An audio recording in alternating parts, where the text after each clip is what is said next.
Oh, what is this?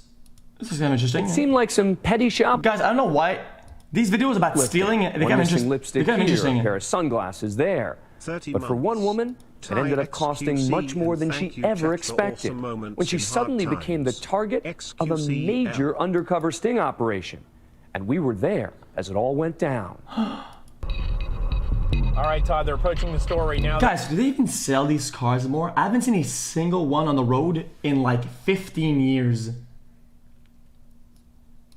What you are watching, investigators say, is an organized shoplifting ring in action.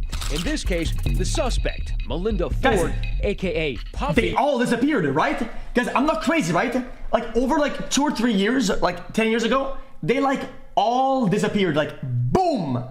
Like I don't even see one on the road anymore. What happened? Were they like designed to break?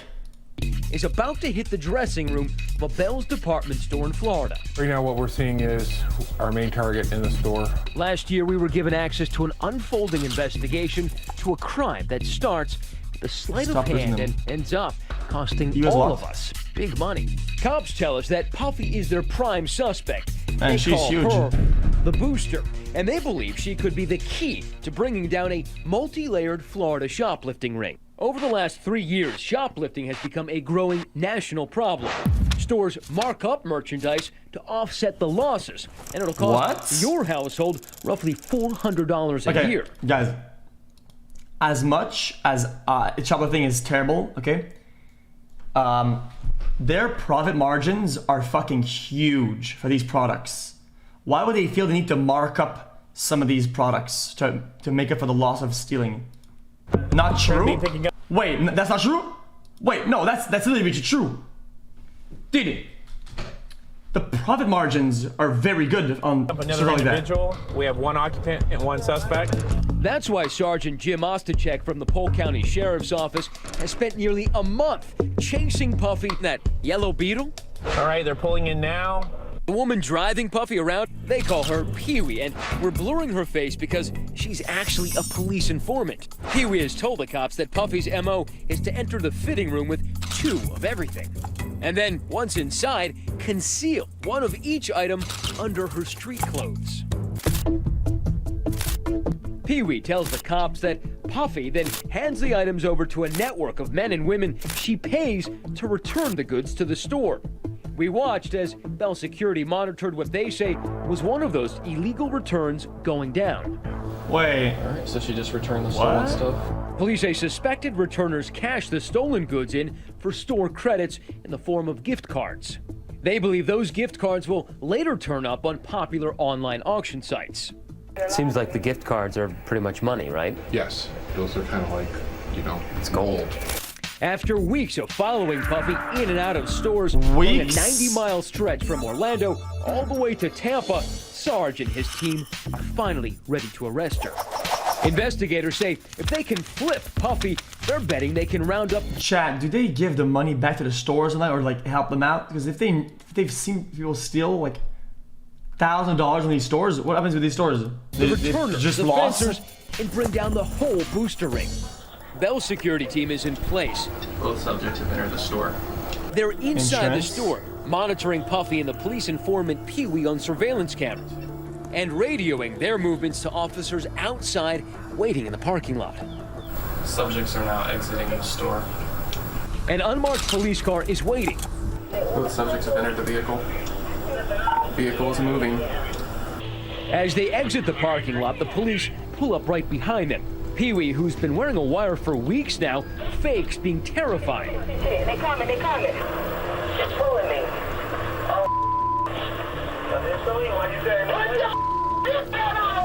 This particular Bell's is right across the street from their own sheriff's substation. So they pull over Puffy and Pee-wee right into the station's parking lot. Puffy is escorted inside, directly into an interrogation room. They need to turn Puffy because they believe, as the head of the ring, she's the only one who can lead them to everyone involved. I want to get one thing straight with you, okay? Understand, if you're going to cooperate with us and we're going to help you, then you got to fully cooperate. And if you don't want to do that, you need to tell me now because I don't want to waste my time, you know what I'm saying? Police say the rest of the suspected accomplices likely don't even know who each other are. I want a name of every person you can set up a deal and sell this stuff to today. After a few hours confronting her, police say Puffy finally seems to crack. These guys have basically flipped Puffy, and they've managed to get her to call everybody in her virtual Rolodex. And she's going to go to them one by one, talk to them, try to sell them something, and these guys are going to bust all of them eventually. Over the next 24 hours, Puffy works, and works well for the police. The fuck? He like the only person, but he don't have her phone number. Methodically helping them set up and then round up her alleged accomplices. And as she sets off to bust them, she seems surprised that what she's been doing is considered a serious crime. I never thought that what I did was this serious. It's very serious. It actually is an organized crime. Puffy, who will later receive a 2-year prison term plus 10 years of probation, gets to work, helping to round up a dozen suspected returners. We're picking up one of the other suspects right now. She's got a black shirt on, red pants. That's coming right forward. Wait, guys, this comes from not knowing, okay? I just don't know. How bad is it that these guys buy the clothes off of her? They're part of the crime? What if they don't know? They're just trying to buy it because it's cheap. The people Puffy claims she paid to return her stolen merchandise.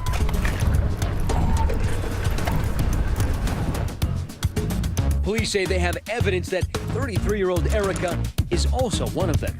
Hey, Paul, we're almost to you. Right there. She would later plead guilty and was given 24 months of probation. I don't want him in my face with these cameras. Act like I'm a stone cold criminal. Police say Erica only made about $5 or $10 for each return. Let's do it. Next, the suspected fencers. They're the people who Puffy tells us buy those gift cards from her for about 50 cents on the dollar. What I do? You got a warrant for your arrest. Police say one of Puffy's fencers also sells her boosted merchandise at a neighborhood store. So they send her in with dresses they've secretly marked. I've been stealing all damn day. I'm gonna go back to the store. Police have coached Puffy to tell Ray, aka Bubba, that the items are stolen. 6 address. All right, baby, I ain't gonna argue with you. It's stolen. Ain't no overhead over it for me. The next day, the police raid this store. Polk County Sheriff's Office search warrant. And find most of that merchandise up for sale. I didn't know it was stolen or not. He was later convicted of dealing in stolen property and sentenced to 36 months in prison. Holy! In the 3 weeks we followed them, the Polk County Sheriff's Office arrested Puffy and 16 of her suspected associates and were able to stop what they say is one of the largest organized retail crime rings operating in Central Florida. Jesus, man. This is no joke. Clothesgate.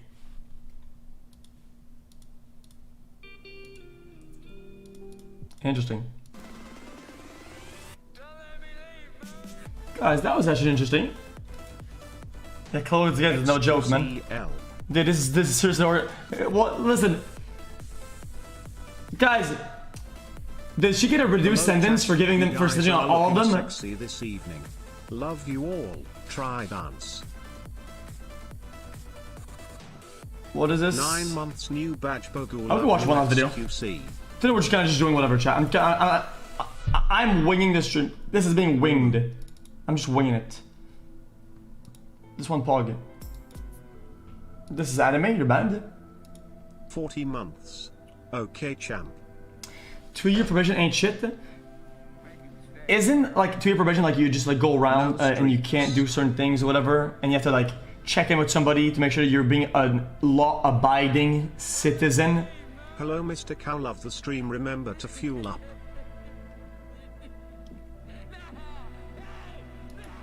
What is this? The FDA vaccine Advisory Committee plans to meet on Thursday to discuss the approval of the Pfizer vaccine for emergency use in the U.S. Dr. James Hildreth is a member of the Advisory Committee and the president and CEO of Meharry Medical College. Dr. Hildreth, thank you so much for joining us. It's good to see you. Let me dive right in. Given the meeting this week, how quickly can the Vaccine Advisory Committee make a decision about the potential use of a vaccine here? Thank you. Good morning. I'm happy to be with you. We'll spend the day on Thursday reviewing the data from Pfizer, and at the end of the day, a vote will be taken. So by the end of the day on next Thursday, there could be a decision made about the vaccine. So that's impressive. By the end of the day on Thursday, we could know. And then how soon thereafter Guys, could we what do you mean a decision? What's the alternative? start seeing this? If the FDA commissioner decides to issue approval, the EUA on that day when the vote is taken, as early as Friday of next week, we could see vaccinations happening across the country. So that raises questions then about vaccine distribution, and that is good news if there is an approval as early as the end of next week. There has not for this country been a sort of clear and consistent plan in terms of a national response. Why should Americans have confidence that there will be one as it relates to vaccine distribution? Right. Yep. Well, first of all, good question. The U.S. Army or a general from the U.S. Army is responsible for the logistics. And one thing that our military does very well is large-scale mobilizations like this. Guys, does this guy work at the White House? Is that the White House? Yes. I also think that they should know that drug companies such as CVS are involved, and CVS stores, if you look at them in total, 80% of our population lives within 3 miles of a CVS store. And that's just one example of how we're mobilizing, taking advantage of existing infrastructure to make sure we get this right. So I think Americans can be confident that it's going to be distributed and done very well. Dr. Hildreth, let's talk about confidence in the vaccine itself, because nearly 40% of What if you guys said they're rushing it, okay? Let's be honest with you. If a vaccine even comes this year or next year, okay, it would still be considered rushing it. Dude, this is like literally 10 years of work being done in 10 months. That's like absolutely insane. Anything less than like 5-6 years is considered rushing. One reason or another, we're particularly seeing that in communities of color. So what is your message? What can you tell them? And how confident are you that the government will be able to instill confidence in the vaccine? Shut up, you don't know anything about this topic. Hey, motherfucker. My mom worked in vaccines her entire life, okay, dude? I'm using this fallacy of listen, I know a little bit about vaccination. Really important issue, and we spent a lot of time dealing with that at Meharry. My response would be that a couple of things. The fast speed of the developing of this vaccine is related to technology, existing infrastructure, and some really incredible science. The other thing is that we're identifying trusted messengers, making sure they are confident in the vaccine and allowing them to be the ones who are conveying the messages to the minority communities. We think that's going to work. We need to give them agency, the ability to make a decision for themselves. Who cares? And well, I care. I think everybody should care because, you know, you're going to get vaccinated or not, and that's going to help a lot. Or not. We'll see. Okay, one last video. Chat, one last. I'm enjoying this today. This is fun. A really good scene. You might have seen it before.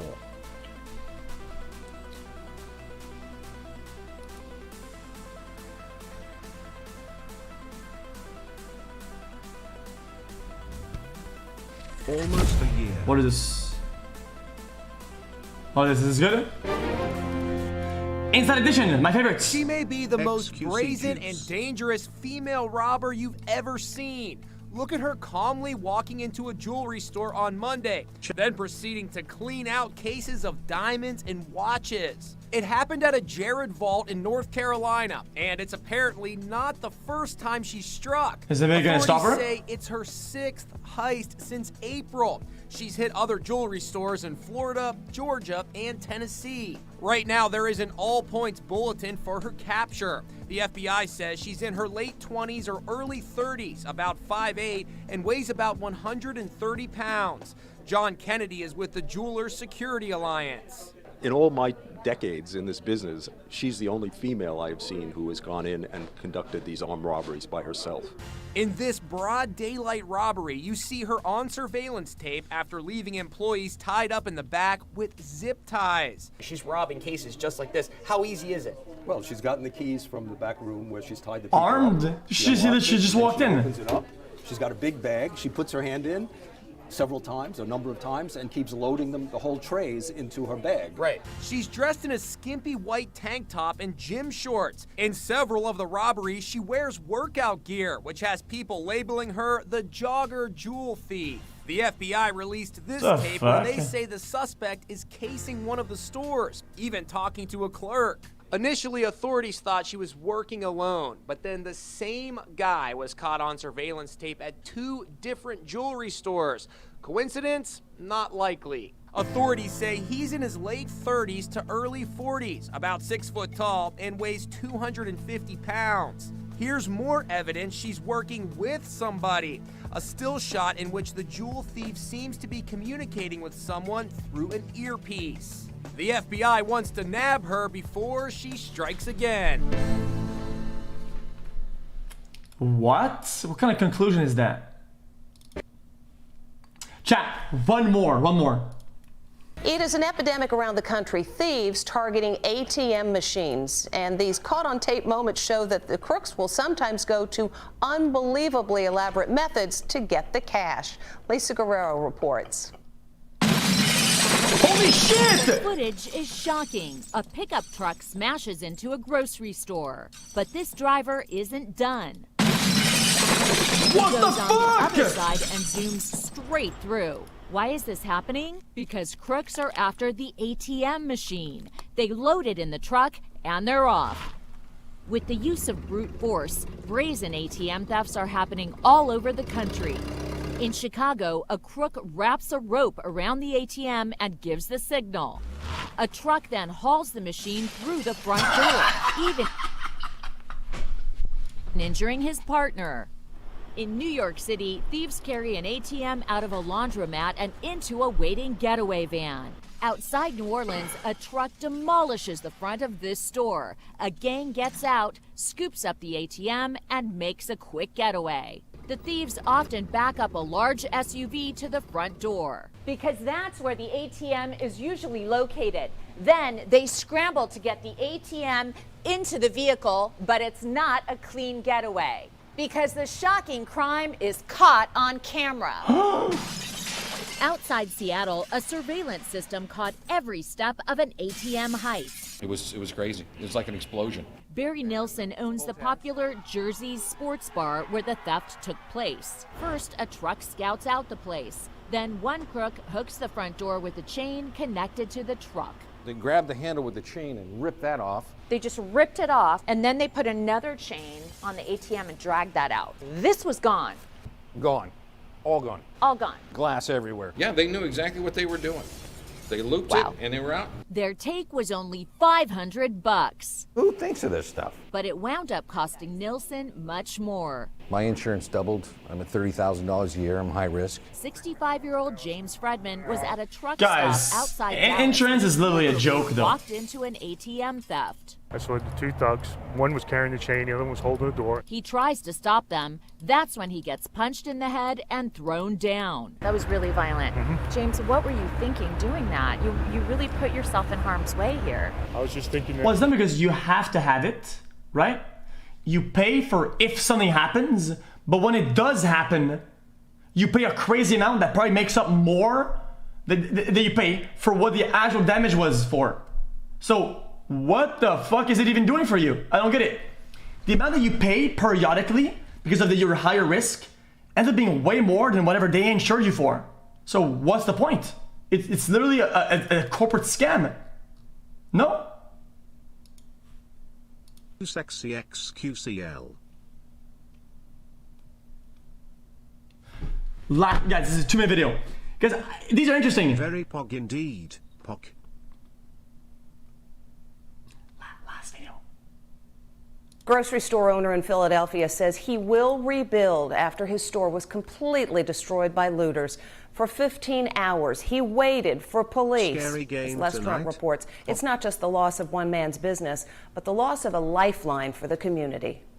Oh my God! A shopper cannot believe what she sees when she enters her local supermarket to buy groceries for her family. This is sad. This is sad. For 15 hours straight, looters have laid waste to the store. Some of them are still inside. This is the problem. This surveillance video shows the first moments of the break-in. And this was the scene at the ShopRite today. A heavy National Guard presence. Everything here wiped out. No meat left on the counters. Look at this. Rib chop right there, barbecue spare ribs. Local resident Rashawn Howard went on Facebook to plead for help. Come down here and help us clean this shop right. Please. I spoke with him today. For an owner that does so much for our community, that gives people second chance opportunity to work. These are African Americans in this community that he employs, and you destroying this market like this now unemploys them for weeks. Sandy Brown and her husband own the ShopRite. Did anyone call the police? Numerous times. What happened? Nobody would come. And we were very distraught, my husband and I. It was a very helpless feeling. The store was the lifeblood of the neighborhood in West Philadelphia. This is your neighborhood ShopRite, where you eat, where you shop, where you get your food. I need somebody to please explain to me how this represents getting justice for George Floyd. The mayor and police commissioner toured the wreckage and were shouted down by local residents who are now faced with the grim reality that their supermarket is no more, at least for now. Wow, wow, wow, wow. Well, that was what do you think $30? That was pretty weird, chat. Grocery store owner. That was pretty weird, chat. Okay, while am I watching this? I did. Sometimes I just click on videos on the right, on the side, and I just kind of go with it. Just like when it's like 5 a.m. and you know what you're doing in your life, and you're just clicking videos. That's kind of what I do on stream. I like it. I think it's fun to just browsing the internet and just clicking videos.